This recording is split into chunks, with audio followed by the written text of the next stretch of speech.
ગુરુ બનાવવાની જો પ્રબળ ઈચ્છા હોય ને તો આપણે ગુરુ ગોતવા જવા ન પડે, ગુરુ આપણને ગોતી લે છે. ખાલી ઈચ્છા પ્રગટ કરવાની છે કે મારે કોઈ ગુરુનું સાનિધ્ય જોઈએ છે. ક્યાંક ને ક્યાંક એક સદગુરુ આપણને મળી જશે. અને આમાં લખ્યું છે કે કૃપા કર અપનાયો. આપણે નથી કહેતા કે આપણે ગુરુ બનાવ્યા, મેં આમને ગુરુ બનાવ્યા છે, મેં પેલા અમને ગુરુ બનાવ્યા છે. આપણે ગુરુ બનાવી શકીએ એવી આપણી કોઈ સામર્થ્યતા જ નથી વાલા, આપણી કેવી તપસ્યા જ નથી કે આપણે ગુરુ બનાવી શકીએ.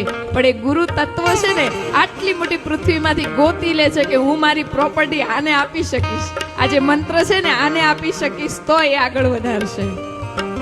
એ પાત્રતા ગુરુની દ્રષ્ટિમાં હોય છે. સારા ગુરુ કોણ છે આપણે ન ઓળખી શકીએ, પણ એ ગુરુ ઓળખી જાય છે કે આ મારા શિષ્ય બનવાને લાયક છે.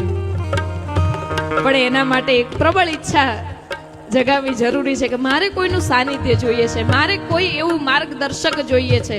શિક્ષક નહીં, શિક્ષક ગુરુ છે. શિક્ષા ગુરુ અનેક પણ દીક્ષા ગુરુ એક. શિક્ષા ગુરુ અનેક વાલા, દત્તાત્રેય ભગવાને કેટલા ગુરુ કર્યા છે. બધા પાસેથી આપણને શિક્ષા પ્રાપ્ત થાય છે. નાનામાં નાનું બાળક